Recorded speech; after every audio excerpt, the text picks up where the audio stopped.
Коли в житті все добре, люди не йдуть до коуча. Тобто можна сказати, що корінь проблеми, він не в процесах, не в системі, а більше у власниках. Я ніколи не думав, що буду займатися сімейними питаннями для бізнесменів. Наприклад, у мене є клієнт, який не бачив своїх батьків 12 років, тому що вони залишились на Донбасі. І ми місяців 7, напевно, розробляли план, що робити, і от батьки приїхали. Привіт! Ви на каналі про бізнес в Нідерландах. Я його ведуча Катерина Сінозацька, де ми розказуємо історії підприємців і особливості, нюанси ведення бізнесу саме в Нідерландах.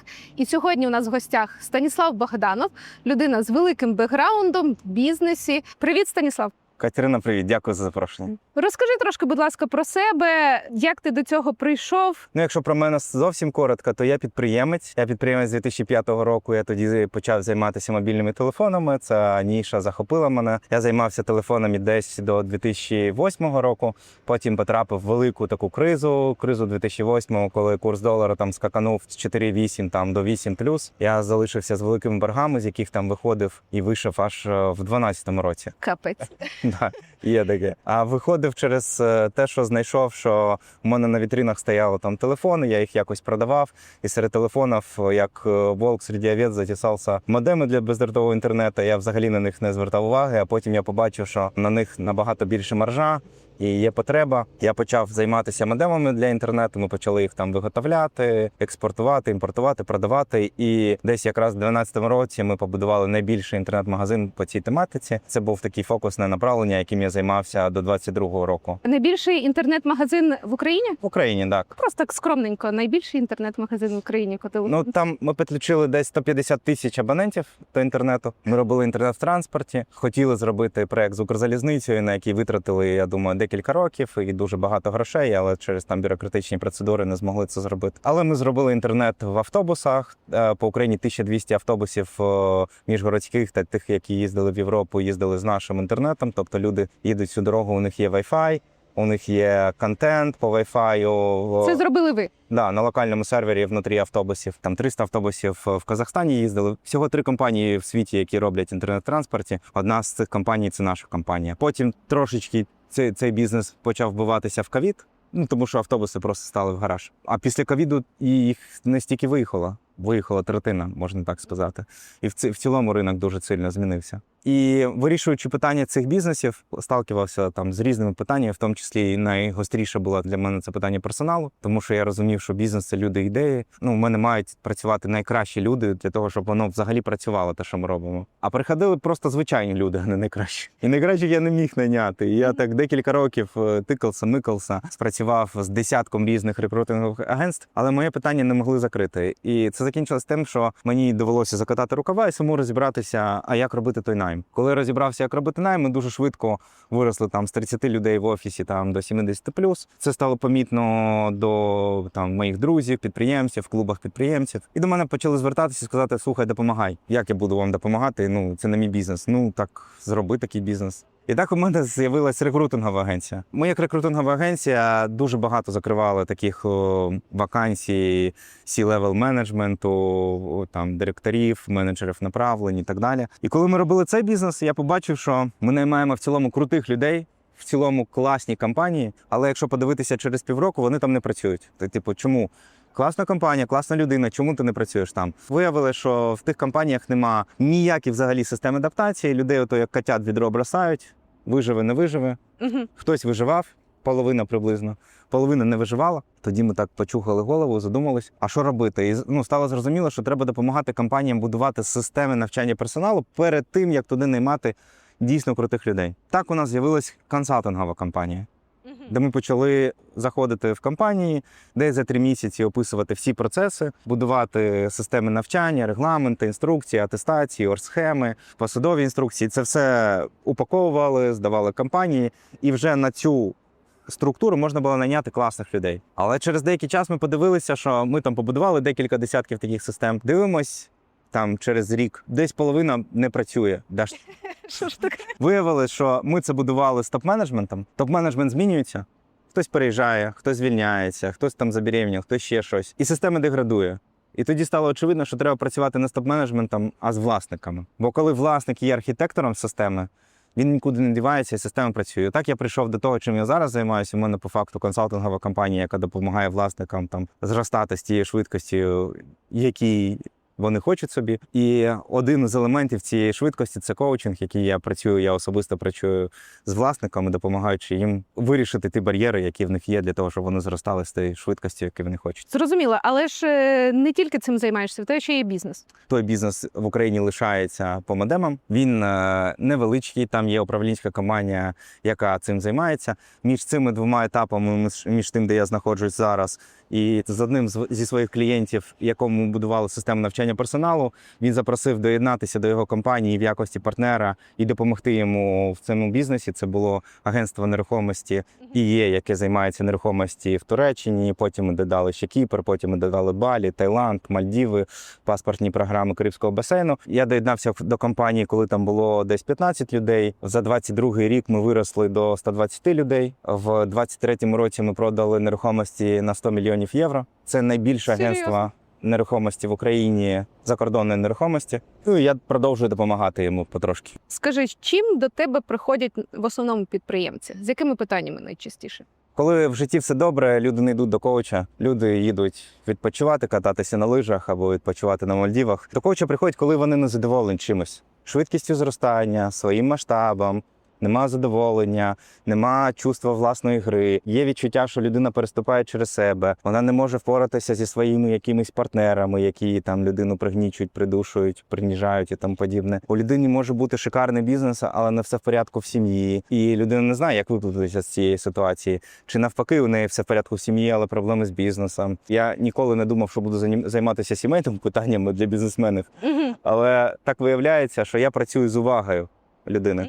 Я вірю, що людина – це увага. На можливості ми дивимося увагою. У когось вистачає уваги побачити можливості, ринкові можливості, реалізувати їх. А у когось не вистачає. А де увага? Вона застряла в якихось проблемах, нераціональностях, невирішених питаннях і так далі.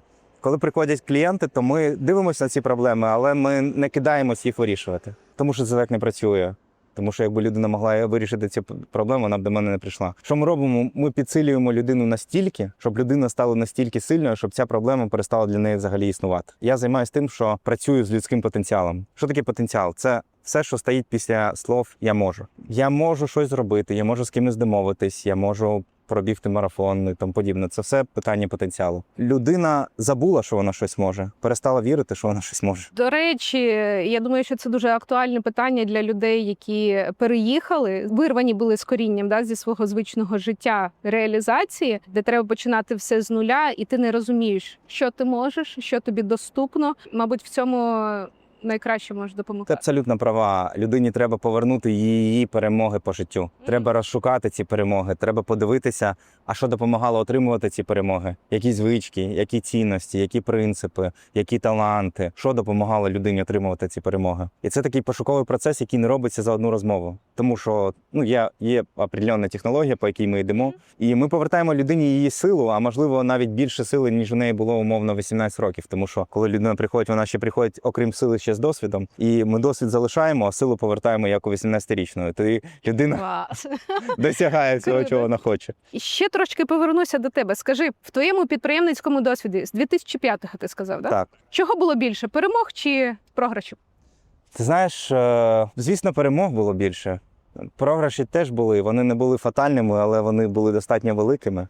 Виходити з програшу 4 роки – це досить велико. Було багато програшів, але який смисл на них концентруватися? Треба концентруватися на перемогах. Звичайно, я більше хочу глядачам пояснити, що є історії успіху, і що нам не треба дивитися тільки на історію успіху, а для того, що людина пройшла багато всього складного, і це дає натхнення іншим, що буває складно. Багато чого не вийшло, багато. Знаєш, в період ще з 2009 по 2012 я вже був в боргах, які мені завели мобільні телефони. Я там дав оптовим покупцям на розтермінування телефони, і вони не розрахувалися. Я залишився з тими боргами перед ще більшими оптовими продавцями. Я, щоб якось випутатися з цих боргів, поїхав працювати в Київ, робити бізнес, ще один стартап. Я робив його з 9-го року по 12-й. Це була колективна дисконтна система. Ми робили такі дисконтні карти, по яким можна було отримати скидки в багатьох місцях. І він теж не вийшов. Хоча у нас був контракт з візою, у нас був контракт з банком, у нас був контракт зі страховою, з великою службою таксі. Коротше, це була вже велика система, але бізнес з цього не вийшов. Я з цього бізнесу вийшов ще з боргами. Ще з більшими. Там Ще з ще більшими. лишилися нові. Там, правда раді, я вже вийшов не тільки з боргами, а й з досвідом. Коли я повернувся потім і зрозумів, окей, той бізнес не вийшов, а той бізнес по моделам потихесенько зростав. І коли я зробив там фокус, то ми там дуже швидко, майже там за рік, розрахувалися зі всіма боргами. Чудо сталося, коли я, знаєш, додалось мені трошки мотивації, я зустрів свою майбутню жінку. Більше грошей Трошки. треба. Клас. Знаєш, одному якось і в обнюки нормально поратись, знаєш, а з жінкою вже так не будеш. Да. Як це кажуть, чим більше жінка хоче, тим більше чоловік може, так? І так, це була мотивація додаткова. Так, хочу повернутися. От сьогодні ми з тобою вже обговорили про твоє відео в каналі. До речі, рекомендую почитати телеграм-канал Станіслава, тому що там дуже багато текстів, які просто задівають і розкривають правду. Про те, що ти сказав, нам зараз кажуть бути реалістами, але насправді ми робимо великі справи не тоді, коли ми намагаємось бути реалістами, да? А коли ми мрійники. Так? Точно. Можеш трошки розкрити ще це?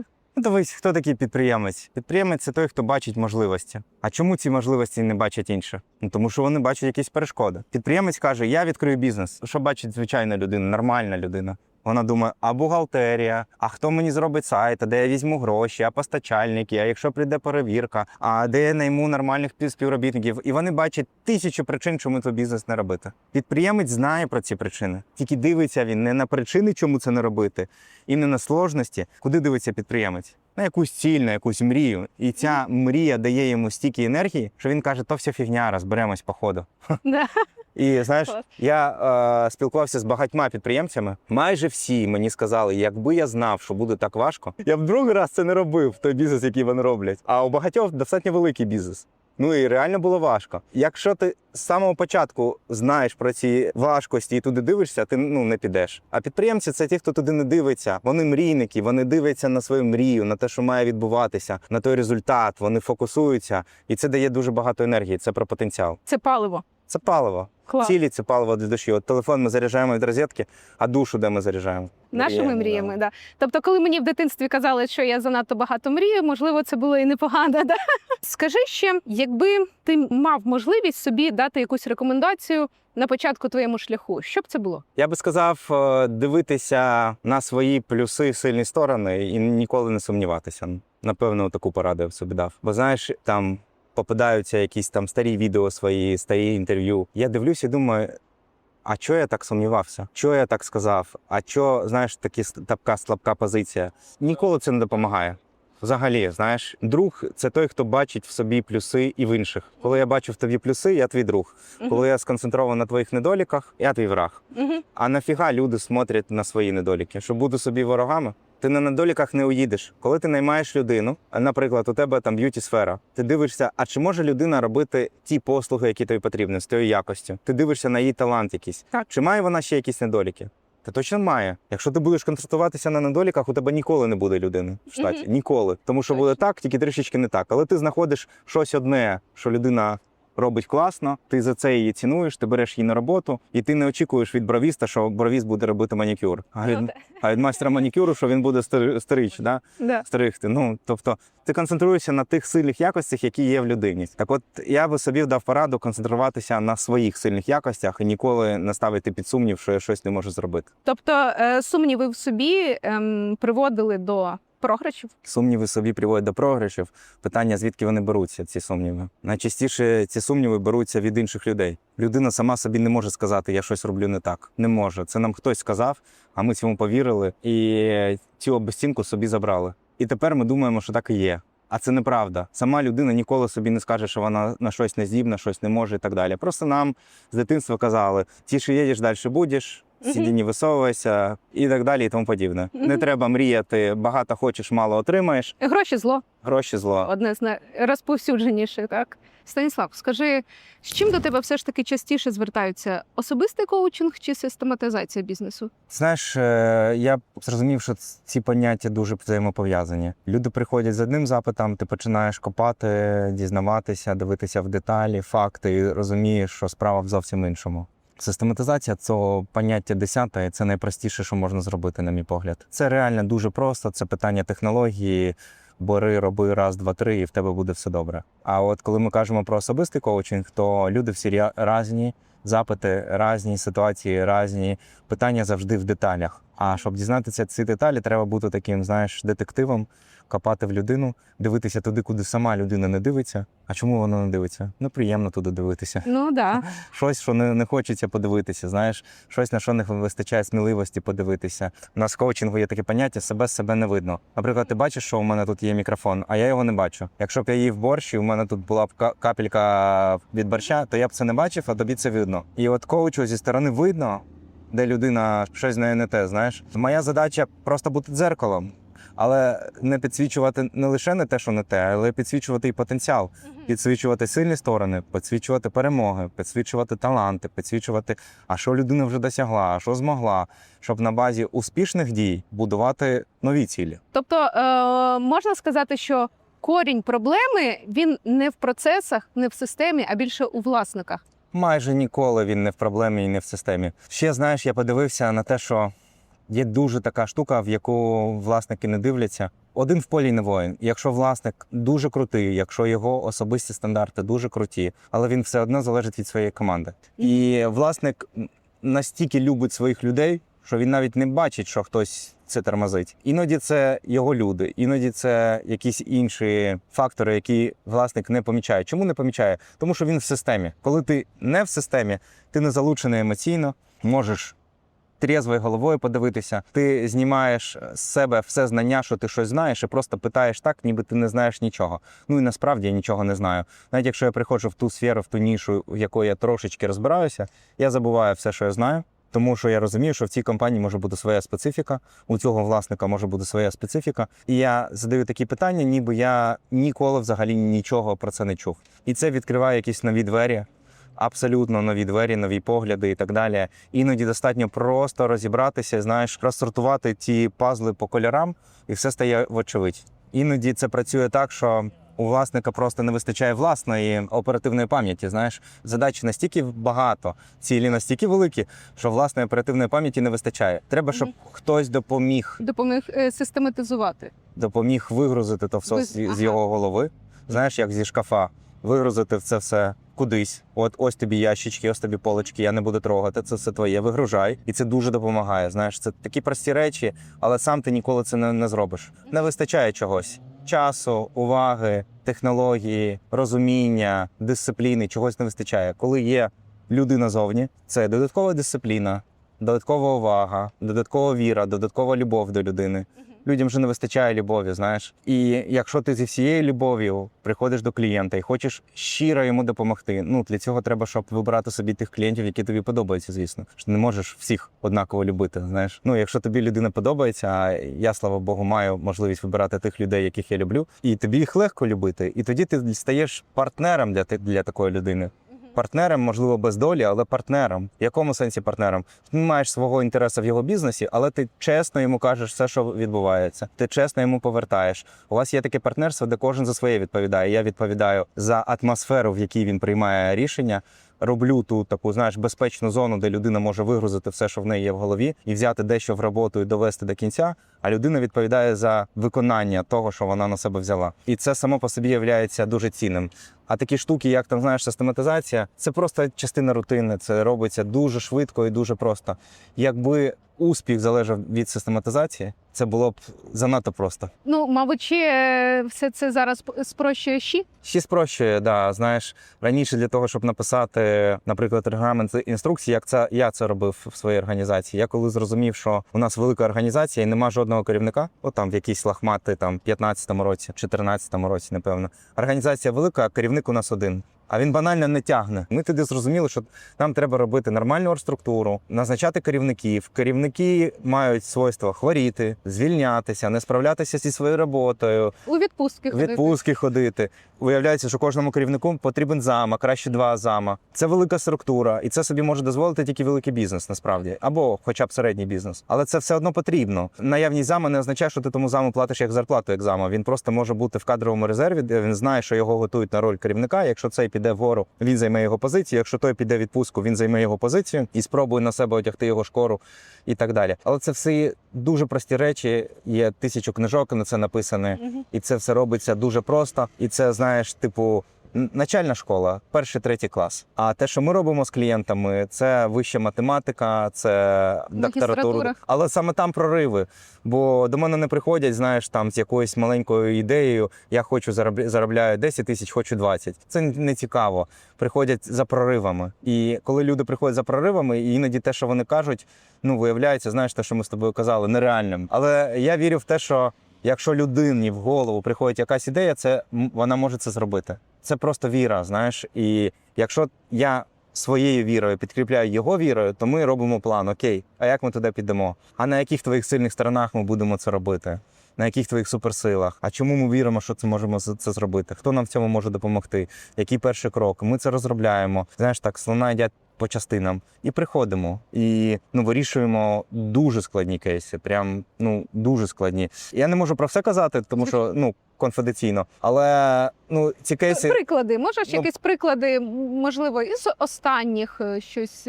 Дивись, гроші не цікаво. Гроші зрозуміло, що там люди просто більше заробляють. Але більше заробляють всі клієнти. Це просто побочний продукт того, що ми робимо. Якщо говорити про особисті якісь речі цікаві, наприклад, у мене є клієнт, який не бачив своїх батьків 12 років, тому що вони залишились на Донбасі. Він жив в іншій частині України. І він не бачив батьків 12 років, тому що вони банально не могли виїхати. Він зараз живе в Європі. І в коучингу у нього був запит, що в нього душа болить, що батьки там залишились. І у батьків немає українських паспортів, вони не можуть виїхати, там ситуації і так далі. І ми місяців 7, напевно, розробляли план, що робити, і от батьки приїхали. Для мене це особиста перемога. Куди важливіше, ніж... 12 років людина не бачила їх. Зараз наступний крок зробити так, щоб батьки тут залишились, вмовити їх, залишити там якісь свої нерухомісті, 5-10 і тому подібне. Наприклад, такі кейси. Що, наприклад, у мене є клієнт, великий підприємець, для мене великий підприємець, але він бувши військовий. І він після того, як повернувся з війська, він не спав. Проблеми зі сном у людини. Ми буквально за 2 сесії розробили з ним план, що він може робити, і він наладив собі сон. Він просто почав спати. Це база, і він каже, якби це було єдине досягнення, яке ми з тобою зробили, я вже був би задоволений. Але коли ми робимо такі речі, ми повертаємо так багато життєвої сили, так багато уваги, що прориви – це стає просто питанням, часу. І питання бізнесу – це якісь доволі прості речі. Скажи, а скільки, можливо, в середньому потребує робота для вирішення якихось питань з тобою? Я розумію, в кожного своя ситуація, Так. в кожного різні запити. Але от якусь, скажімо так, у людей виникнуть питання, да? Скільки це займає? Що це? Дивись, це працює приблизно як похід в спортзал. Якщо ти прийдеш в спортзал один раз, то тебе тільки мишці будуть боліти. Так. Знаєш, коли ти не починаєш отримувати задоволення від спортзалу? 3 місяці, півроку. Не знаю, я півроку займаюся 2 на тиждень, і в мене з останнього тренування така кріпатура вже 3-й день, що я ледве ходжу. Це значить, що є результат. Так. Знаєш, що просування є, що ти рухаєшся вперед. Тут так само, знаєш, щоб побачити рельєф на собі, треба деякий час. Якщо ми займаємося якимись простими речами, це швидше. Якщо більш важкими речами, це довше. Я зазвичай орієнтую своїх клієнтів, що зі мною треба працювати рік. За цей рік ми ділимо його, як правило, на 3 таких частини.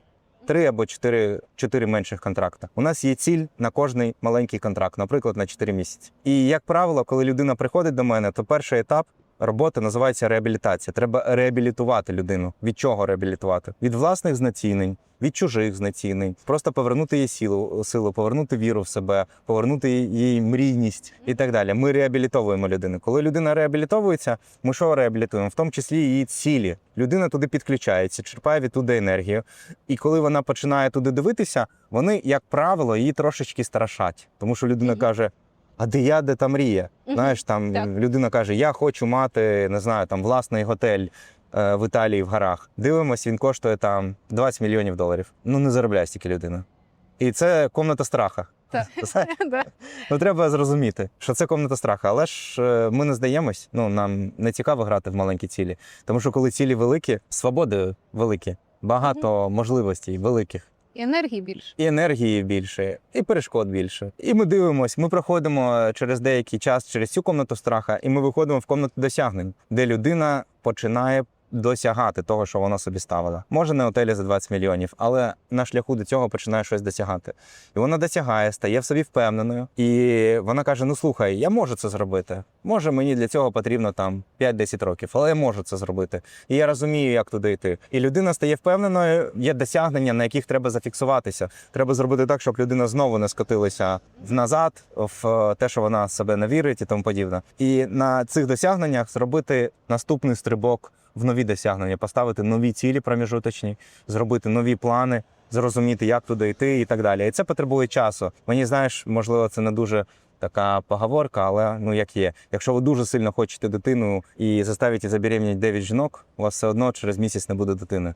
Вам все одно потрібно 9 місяців. Для деяких цілей просто потрібен час. Для деяких 9 місяців, для деяких рік, для деяких більше. І чим більше ціль, тим цікавіше працювати. Давай перейдемо до роботи з людьми. У Давай. тебе була рекрутингова агенція, чи вона зараз є? Ні, нема. Була. Скажи, чому досвідченим підприємцям все ж таки складно наймати класних робітників? Або чому вони роблять фатальні помилки? Тут дуже проста відповідь, знаєш. В голову прийшло одразу дві відповіді. Ну, перше, це питання банальної технології. Є такий відомий філософ Елрон Хаббард. Він розробив таку шкалу мотивації людини. Він просто наблюдав за людьми і сказав, що двіжить людьми, коли вони шукають, наприклад, роботу. Найнижче, що їм двіжить, це гроші. Коли питаєш людину, чому ти відгукнувся на нашу вакансію, людина каже, ну, у вас нормальна зарплата.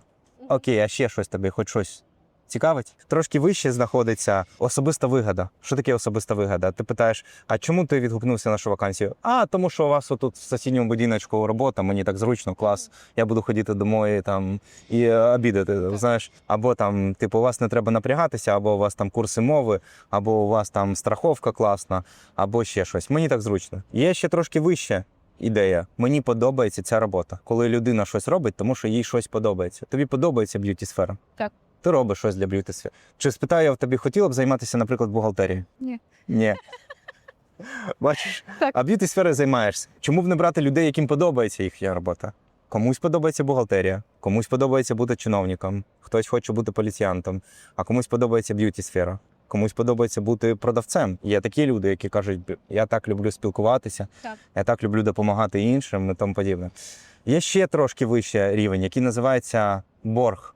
Що таке борг? Приходить до тебе людина на рівні гроші. Бог з ним, ти береш її на роботу. Вона починає з тобою працювати і розуміє, тут непогано працювати, мені це зручно і так далі. Потім у неї є успіхи, і вона отримує успіхи, ти їх підтверджуєш, і людина вже розуміє, що їй подобається сама робота. Не тільки гроші, не тільки компанія, а ще й сама робота. Сфера їй подобається, так цікаво, до мене приходять різні дівчата, все розповідають, у мене стільки знайомих, так класно і тому подібне. Я становлюсь таким менеджером мафії, у мене в кожній сфері є клієнточка, яку я можу набрати і сказати, слухай, допомагай. Про б'юті-сферу якраз просто клас. Ну так же це працює. Так. І далі, наприклад, у цій співробітниці є якась проблема, вона приходить і каже, Катя, слухай, у мене проблема, а ти береш і вирішуєш її. Якось. Не знаю, позичаєш гроші, знаходиш правильну людину, щось робиш. І людина починає трошечки бути перед тобою боржником. І вона вже працює не тільки тому, що ти нормально платиш, не тільки тому, що у тебе нормальний колектив, не тільки тому, що їй подобається, а ще вона заради тебе трошки працює, тому що вона каже, так, навіть якщо ми приїдемо, я все одно буду працювати. Якщо буде на сезон, я все одно буду працювати. Знаєш, в мене велика кількість людей в команді в Україні була, там є якраз, я, мабуть, інтуїтивно це робила, коли ти розумієш, що... Але я до людей так відношуся, що навіть якщо щось не вийде, я хочу цю людину підтримати. Це ідея номер один, знаєш, я 3 ідеї тут скажу, але вже коротко. Друга ідея – це пожиттєвий найм. Я це сповідую. Я вірю, що якщо я наймаю людину, я хочу найняти її на все життя. Якщо я наймаю людину на все життя, то я маю перевірити, чи дійсно у неї є компетенції. Чомусь у підприємців така є ідея, що я візьму і буду вчити, і потім не можу навчити. Чому б не брати готових людей, правильних людей, тим, яким подобається ця робота, на рівні хоча б особистий інтерес, хоча б, і так далі. Мені здається, треба любити людей і дивитися в їх потенціал, і дивитися їм на сильні якості. Тоді ти береш сильних людей, а не слабких. В нашій ментальності чомусь є така ідея, що люди приходять тільки за грошима. Якщо б нам потрібні були б гроші, ми б займалися, не знаю, наркотиками чи кладбищем. Точно. Розумієш, ми це не робимо. Там грошей більше. Ми щось інше робимо. Тому людей не тільки гроші цікавлять, а що їх цікавлять? Найпродуктивніших людей, найкрутіших людей, їх цікавлять виклик якийсь в роботі. І якщо робота дає той виклик, людина шукає той виклик. Ну, щоб їй було цікаво, щоб вона відчувала кар'єрний рост, щоб вона відчувала зростання, щоб вона відчувала вплив, щоб вона відчувала свою важливість. А ми що пишемо в об'явленнях про найм? Класна робота, добрий графік. І будь відповідальним. Да. Хто до нас приходить? Ті, хто приходить за зарплату. А що, якби ми написали, слухай, у нас є дуже важка робота, не всі з нею справляються. Але ті, хто справляються, вони отримують справжній кайф і задоволення. Вони отримують підвищення, вони отримують вплив і вони відчувають себе по-справжньому достойно. Хочеш спробувати – приходь. Нуль нічого не писати про зону відповідальності, про обов'язки, про зарплатню, про відпустку і так далі. І приходять зовсім інші люди. Ну це, знаєш, я велику тему, яку можна там 3 тижні розповідати, Так. розповів за 3 хвилини, але глобально це найважливіше, на мій погляд. Я розумію, що я це не знаннями, а, мабуть, інтуїтивно якось відчувала. І не ідеально, але цими принципами керуюся. Можливо, тому зі мною люди довго працюють. Точно, ми продаємо в об'явах легке життя і приходять охотники за легким життям. Якби ми в об'явах продавали досягнення, приходили б охотники за досягненнями. В мене ще таке питання відносно команди. Скажи, як команду мотивувати слідувати твоїм правилам? От мені подобається, ти також порівнюєш з грою, да? Бізнес. Я постійно кажу, бізнес – це гра, в якій ви маєте створити свої правила. Якщо створюєте не ви, їх створює хтось інший. Як людей мотивувати слідувати цим правилам? Бо люди якби не завжди хочуть. Розумність. Коли правила розумні, люди їх сповідують, ці правила. А для цього, перед тим, як зробити якісь правила в компанії, треба прийти до команди і спитати, слухайте, в яких сферах нам не вистачає якихось нормальних правил, де у нас є проблеми. І якщо у людей щиро питаєш, як правило, люди кажуть, ну дивись, у нас оце йде щось не так, отут постійно щось ламається, отут. Наступне питання, окей, а як воно має бути ідеально? І люди кажуть, ну дивись, ідеально було б отак. І тоді дуже просто. Люди самі сказали, як воно має працювати. Ти просто створюєш для цього якийсь регламент, інструкцію, приходиш, кажеш, дивись, отак ти сказав? Ну так, тільки трішечки не так. Змінюєш отак. Все, тепер це закон. А якщо людина не знає, як створювати правила, от вона може бути в чомусь класним спеціалістом, але якби в розумінні, як вона це хоче, вона не знає, вона просто готова слідувати те, що ти їй скажеш. Ти маєш на увазі співробітник? Да. Так він і не має знати, як створювати правила. Для цього є керівник. Просто керівник питає у людини, а як би воно мало працювати ідеально, як цей процес має відбуватися. Навіть якщо людина не знає, тоді можна таким методом управлінської модерації спитати, якби це було отак, було б круто? Ну так, добре, давай тепер це буде правило. Ну, не можна прийти просто людям і сказати, так, сукіни діти, тепер отак буде. Воно так не працює. Так. Люди – це ж не спот, треба до людей мати повагу. Щоб мати повагу і мати згоду людей, треба з ними радитись. Прикази не працюють. Погоджуюсь. Якщо не працюють прикази, що нам залишається? Нам залишається домовлятися. Коли ми домовляємося з людьми, то у нас залишається хоч якийсь шанс їх вмотивувати щось робити, тому що їм подобається, що вони самі приймали участь у створюванні цих правил. Залучати їх в процес, так? Це є залучення, тому що у нас лишається лише 2 фактори. Перший фактор – це їх здібності, це їх потенціал, це їх професіоналізм. І інший фактор – це їх залучення, це то, наскільки вони хочуть. Я, наприклад, можу працювати водієм вантажівки, але чи хочу? Не хочу, наприклад. Да? І отак і людина, вона вже працює.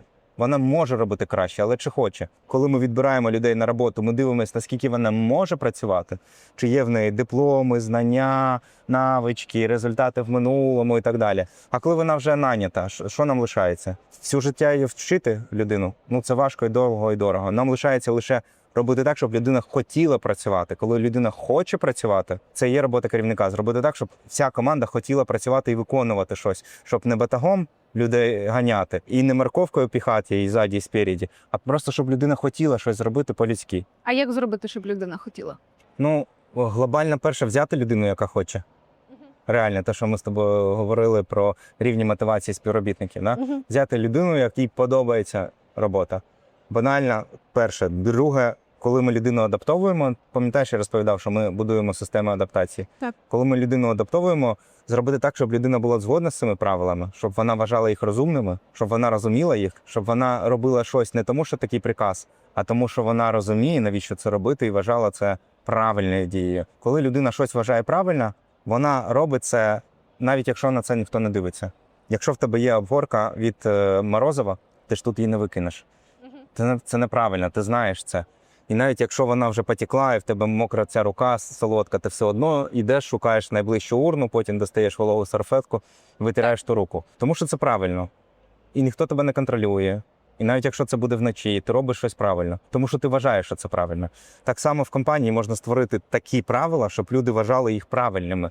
В цьому і є іскусство, управлінське іскусство. Ти або постійно давиш на людей, погрожуєш їм, замінюєш їх, там, впливаєш на них. Чи ти робиш так, щоб люди хотіли працювати, і тоді ти кайфуєш. І важливо пояснювати ці правила. Я би не пояснював, а питав. Питав. Угу. Ну, пояснювання – це промивання мізків. Працює. Дуже коротко. Я би питав, слухай, у нас є таке правило, ти згодна чи ні? А якщо я швидко, так, я згодна. Чому ти згодна? Чому для тебе це працює? А якщо так, як ти будеш робити? А якщо так? І ми виявимо, згодна чи не згодна. Якщо не згодна, ну треба це якось зладнати. Якщо згодна, супер. Ситуація. Ми взяли людину, вона прийшла, їй все подобалося, все було згодно. Через рік, 2-3 їй це вже не подобається. Вона хоче змінити, але ти не можеш це якби дати. Угу. Що робити? Ну, по-перше, я би подивився на два фактори. Не зря в компаніях має бути якісь one-to-one з працівниками. Так, це можливо не робити досить часто. Але якщо б там раз на 3 місяці чи раз на півроку по душам поговорити з кожним співробітником, керівник має. Бо це і є його основний актив. Люди. Бізнес – це люди і ідеї. Якщо ти знаєш чим займатися, то ти результат досягаєш завжди через людей. В будь-якому бізнесі. Це перше. Другий фактор. Має бути гра. І хто постановщик гри? Власник. Ну, власник має влаштовувати нову гру. Кар'єра – це гра, більший виклик – це гра, розширення повноважень – це гра. Третє, на що я би подивився, це те, що навіть в великих компаніях люди працюють недовго, насправді. Зараз такий світ. Знаєш, Так. який середній термін праці з працівника в Google? Який? 11 місяців. Facebook – 9. Нічого собі. Тому, якщо в тебе людина працює 12 місяців, рік, у Та тебе ну, люди... більше року в мене всі, там 2, 3, 5. Тебе люди працюють довше, ніж Google. Нічого собі. Клас. Ну, а це, знаєш, на що це на нас накладає? Це накладає те, що якщо ми знаємо, що є термін життя людини в компанії. Чому? Ну, таке життя. Люди переїжджають, люди змінюють. Не всі підприємці, навіть Google не може дати їм таку гру, щоб людям було цікаво. Що вже казати про малий бізнес? Тоді треба брати тих людей, які з першого місяця дають результат, а не півроку адаптовуються. Треба робити таку систему, щоб якщо ти взяла людину, ти з першого місяця вона тобі окупилась. Ти не можеш собі дозволити, якщо ти малий бізнес, там півроку чекати, що людина щось навчиться. Це просто не спрацює, тому що вона через рік звільниться по різним причинам. Тобто, в принципі, в мене ще було питання, як краще брати досвідчених чи вирощувати самостійно людей, то краще брати досвідчених. Ну і так, дивись. Я подивився на залежності від вакансії, від професії. Є речі там, де людину можна досить швидко і легко навчити. Угу. Тоді ти береш дешеву людину, швидко і легко вчиш, і через навчання людина отримує залучення. Ти її переводиш на рівень боргу, тому що людина бачить, мене навчили, в мене вкладаються, мені тут цікаво, мені складніше і складніше за рахунок того, що складніше і складніша робота. У мене є гра. А якщо б ти брала лікаря, наприклад, лікаря 5 років вчать, чи скільки там, 7, Ну так, це нереально. це нереально. Угу. Тому для деяких професій треба брати готових людей і не гратися в ці навчання. Ми ж не інститут благородних дівіць, ми не університет, ми бізнес, ми маємо з першого дня на людині заробляти. Якщо у нас нема системи заробляння на людині з першого дня, щось не так з нашим бізнесом. Зрозуміла. Якщо, в принципі, на ринку немає спеціалістів, або ти не можеш собі дозволити досвідчених спеціалістів, ти все одно змушений брати і довчати. Але це вже ризики бізнесу. Я би подивився під іншим кутом на це. Яким? Ти, може бути, і не можеш собі дозволити з точки зору грошей, але ти можеш дати досвідченому спеціалісту те, що не може дати йому Google. Людина прийде в Google, вона буде там маленьким гвинтиком, який нікому не потрібен, вона буде статистом на базі там 200 тисяч інших співробітників. Угу. Коли людина прийде в твій бізнес, вона може бути цар гори. Вона може бути важливою людиною, до неї можуть прислуховуватися, її бачення щось та значить. Вона може мати вплив. І насправді не всі люди хочуть тихе місце і болота, але стабільну зарплату. Багато людей хочуть гри, багато людей хочуть впливу, багато людей хочуть не бути в корпоративному рабстві. Багато людей хочуть бути на короткій нозі зі своїм босом, прийти і сказати: Катя, отут так і так, і ти її почуєш. І чатити в 12-й ночі. Да, а в Гуглі це неможливо, розумієш? І є люди, які хочуть працювати в великій компанії, не трогайте мене, моя хата з краю, а є люди, які хочуть мати вплив, які хочуть мати гру. І вони приходять до підприємців, таких як ти, як багато інших, таких як я. Вони приходять не за грошами. Я не можу конкурувати з Гуглом, і ти не можеш. Так. Але ми можемо конкурувати людяністю, великою грою, яку ми показуємо, що людина на багато речей може впливати. В Гуглі вона робить щось одне, і їй дуже скучно стає. А у мене вона може займати 10 позицій одночасно. Вона і мій особистий асистент, і СММник, і помічник мого бухгалтера, ну і 5-10. Розумієш? Якщо їй в цьому цікаво, і вона в цьому бачить реалізацію. І вона не виграє, ця людина. Угу. І вона будує щось реально. Добре, а інше питання. Коли ти береш досвідчену людину і даєш їй багато повноважень одразу, досить часто це виходить в іншим боком, коли людина якби, ну як кажуть, має корону, Да. і вже далі складно з людиною працювати. Це створює більше проблем, як тут. Я подивився, що є така штука, як повноваження, а є така штука, як відповідальність. Повноваження передати досить легко. Якщо я зніму мікрофон і віддам його тобі, я передав тобі мікрофон. А от як ти з ним будеш користуватися, я не знаю. Ти можеш обережно користуватися, можеш його уронити, можеш щось ще зробити. Тобто це вже питання відповідальності. Багато підприємців передають повноваження і думають, що людина прийняла відповідальність. Угу. Так, зрозуміла різниця. Повноваження дуже легко. Якщо я тобі дам свій кошельок, я тобі передав повноваження. Але чи прийняла ти за нього відповідальність? А відповідальність їй неможливо передати. Відповідальність людина або сама приймає, або не приймає, або людина відчуває відповідальність, або не відчуває. І треба було би перевірити, як людина взагалі поводиться з відповідальністю. А що таке відповідальність? Відповідальність – це наскільки людина відчуває, що від неї щось залежить. Чи відчуває вона себе причиною, чи вона каже, та то мій колега не допрацював, то мій бос хріновий, то у нас конторка галіме. Що людина думає? Чи людина думає, я щось не так зробив? Коли людина відчуває себе причиною, можна сказати, що людина бере за себе відповідальність. Якщо людина бере за себе відповідальність, є хоч якась надія, що вона може взяти відповідальність ще за когось. Якщо вона і за себе відповідальність не бере. Ну і ми це маємо прояснювати ще на співбесіді. Є способи це прояснювати. Ще до того, як людина до нас в штат в принципі потрапила. Як дізнатися ці способи? Ну, я би пішов, по-перше, повчився. Є така компанія, яка називається Performia. Це, на мій погляд, найкраще навчання по найму. Я проходив там навчання, здається, в 17-му році чи 18-му. Олексій, привіт, це власник компанії. Реально найкраща компанія, нічого краще не знаю по глибини знань. Ну, тому що там навчання 3 тижні йде глибоке. Знаєш, важко розповісти щось швидко. Якщо коротко, то є перше, є тест на особисті якості. Людина заповнює тест, і ми бачимо, що в неї з рівнем відповідальності. Друге, я би дзвонив завжди минулим роботодавцям, і у минулих роботодавців питав, а як вам працювалося з цією людиною? Наскільки вона часто була відсутня на роботі? Що там у неї з сімейними проблемами? Як вона ладила зі своїми колегами? Як вона ладила з бумагами? Чи можна їй взагалі довіряти? Як часто вона хворіла? Які в неї реальні досягнення? Які в неї реальні результати? Чи розширились її повноваження якось? Чи розширилась зона її відповідальності? Ну і так далі. Я би це копав. Ну, я таки копаю, коли наймаю. І у мене, знаєш, ну, було таке, що я наводжу справки по минулому місці роботи – все добре. Позаминулому – все добре. По третьому минулому місці роботи – не добре. Щось для мене. Я не буду конкретні конкретики. Я бачу, що я не можу прийняти цю людину. Тому що у мене така сама історія. Звичайно, що в кожній компанії різна корпоративна культура, різні обставини і так далі. Але якщо коротко, то якщо людина дійсно була продуктивною і класно працювала, вона запам'ятовується. І їй вдячні. І коли я по цій людині наводжу справки, мені скажуть, так, це класна людина. Я б її взяв би назад. А якщо людина погано працювала, знаєш, що говорять? Мені зараз ніколи розмовляти, передзвоніть пізніше, я не можу.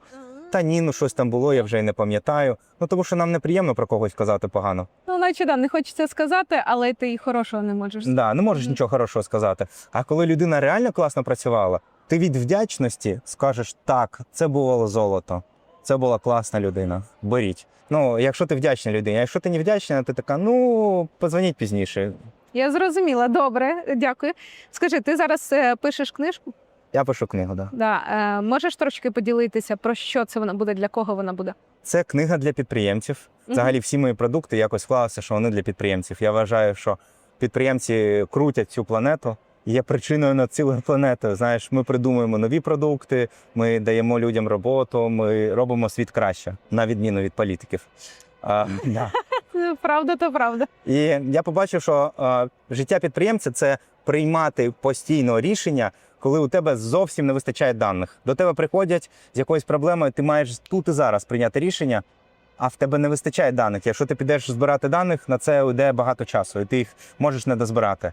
Тому що десь щось втрачено, хтось щось забув, хтось щось не сказав і тому подібне. І ти маєш приймати рішення по осколкам інформації. І я пишу книгу про те, як приймати рішення в умовах невизначеності. Я збираю Клас. свої фреймворки, які я за все життя збирав, як приймати рішення в той чи іншій ситуації, описую, як я в минулому цим користувався, свій життєвий досвід, як я приймав рішення, коли інформації зовсім не вистачало. І це така книга, тренінг, можна сказати, де в кінці кожної глави буде завдання, яке людина може виконати, отримати зворотній зв'язок від моєї команди, ну і так далі. Тобто це такий фреймворк прийняття рішень. Воно називається «Ясність». Вона про що? Про те, щоб людині було ясно, що їй робити. Коли є ясність кристальна, людині нема замішательства. А коли є замішательство, нема ясності. Книга називається «Ясність». Клас. Цікаво. А коли вона планується заходити? Слухай, планував випустити вже в жовтні. Для того, щоб в жовтні випустити, треба мені в липні її дописати. Я насправді їду у відпустку в Доломіти буквально через 2 тижні. Планую, можливо, там і допишу її. Клас, цікаво, дуже чекаю. Не можу в тебе не спитати. Ти є учасником бізнес-клубів. Скажи, чи важливо для успішного підприємця, не початківця, а саме успішного, бути в середовищі інших підприємців? Давай скажу, що мені дає бізнес-клуби. Для мене бізнес-клуби – це скорочують відстань. Тобто, якщо людина в бізнес-клубі, вона вже пройшла якийсь відбір на цінності, скоріш за все. Її якось перевіряли, проводили з нею співбесіди, до неї придивлялись. Якщо людина в клубі, я вже автоматично їй довіряю більше, ніж просто людині з вулиці. А що таке бізнес? Це коли тобі постійно потрібні якісь послуги. Юридичні послуги, бухгалтерські, щось напечатати, замовити сайт, знайти людину. Будь-які послуги. І коли ти спілкуєшся з підприємцями, яким ти можеш довіряти, це просто скорочує час, відстань і так далі. Плюс є таке питання, як калібр лічності. Де брати однодумців, де брати людей схожого калібру, в кого є можливість повчитися, в кого підглянути якісь успішні дії. Можливо, хтось зробив тільки те, що ти думаєш зробити, а хтось вже зробив, має досвід і може поділитися. Я вважаю, що треба. Це, знаєш, це не питання вибору, це просто must-have бути учасником бізнес-спільнот. Для того, щоб зростати швидше, скорочувати, спрощувати собі життя. Це просто, по-іншому неможливо. Знаєш, нафіга ізобретати велосипед, який вже за тебе хтось ізобрел. Ти просто приходиш, дивишся, як це зробили інші люди, кажеш, а як мені зробити? І зазвичай в бізнес-клуби приходять відкриті люди, ті, які готові давати. Ти просто питаєш поради, тобі розповідають. Звичайно, в твоєму бізнесі ти робиш якісь коригування під себе, але ти не прорублюєш мачете цю доріжку, вона вже є, ти просто йде по готовому треку йдеш. Тому я вважаю, обов'язково треба бути учасником бізнес-спільнот. Дуже дякую. І в мене останнє питання. Підкажи, яку дію зробити підприємцю сьогодні, після перегляду інтерв'ю, чи завтра зранку, яка б вже могла дати якесь посилення? Я би сів і виписав би довгий список всіх перемог за все життя, які я зробив. Навіть якщо я в дитинстві виграв шаховий турнір, я би це виписав. Другою колонкою я би виписав, яка звичка мені в цьому допомогла. А третьою колонкою я би виписав взагалі, чому я цим займався і чому для мене це важливо. Це і називається цінність, яка цінність за цим стоїть. І, як правило, люди ліняться і на 3, 5, 10 зупиняються. Я впевнений, що в кожної людини це сотні перемог. Якщо ви не виписали хоча б 30-40 перемог, не зупиняйтесь. Випишіть, подивіться, і це робить вас сильнішим. Дуже круті поради, насправді вони працюють. Дуже дякую тобі, Станіслав, за інтерв'ю. Було неймовірно корисно. І додивіться все обов'язково. І передивіться ще раз. І підписуйтесь. Підписуйтесь, да. І пишіть свої коментарі. За найкращий коментар я пропоную розібрати книгу, давай. Так, тоді залишайте коментарі на вибір Станіслава. Можете залишати питання. Класно, до речі. Ми оберемо найкраще. Давай навіть 3 найкращі питання, ми відійшлемо 3 книги. Вау, дякую тобі, це було неймовірно. Якщо контент наш для вас корисний, обов'язково підписуйтесь, ставте лайк і залишайте коментарі. Це неймовірно важливо для просування каналу.